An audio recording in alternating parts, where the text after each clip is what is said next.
Fried rice Indian ஸ்டைலில் எப்படி செய்கிறதுன்னு பார்க்கலாமா?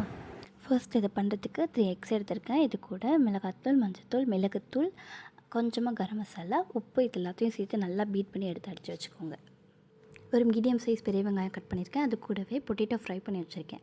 இது கூடவே இப்போது 5 பல் பூண்டும் தனி மிளகாத்தூளும் சேர்த்து இடித்து வச்சுருக்கேன். கடாயில் கொஞ்சமாக எண்ணெயும் கொஞ்சமாக பட்டரும் சேர்த்துக்கலாம். இடித்து வச்சுருந்தோம் இல்லையா, அந்த பூண்டு இதில் சேர்த்து நல்லா வதக்கிக்கலாம். பூண்டு நல்லா வதங்கினதுக்கப்புறமா நறுக்கி வச்சுருந்தோம் இல்லையா, அந்த ஒரு வெங்காயத்தையும் இதில் போட்டு நல்லா வதக்கி எடுத்துக்கலாம். வெங்காயம் சீக்கிரமாக வதங்கிறதுக்காக நடுவில் கொஞ்சம் உப்பு சேர்த்துக்கிறேன். அவ்வளோதான். இதுக்கப்புறம் அந்த எக் பீட் பண்ணி வச்சுருந்தோம் இல்லையா, அதை இதில் ஊற்றிக்கலாம். இதையும் நல்லா பரட்டி எடுத்துக்கலாம். நல்லா ஸ்க்ராம்பிள் ஆனதுக்கப்புறம் பொட்டேட்டோ ஃப்ரை பண்ணியிருந்தோம் இல்லையா, அதையும் இதில் போட்டுக்கலாம். எப்படி பரோட்டா கொத்துவோமோ அது மாதிரி இந்த பொரோட்டாவையும் அந்த எக்கையும் நல்லா மேஷ் பண்ணி நல்லா கொத்தி எடுத்துக்கலாம்.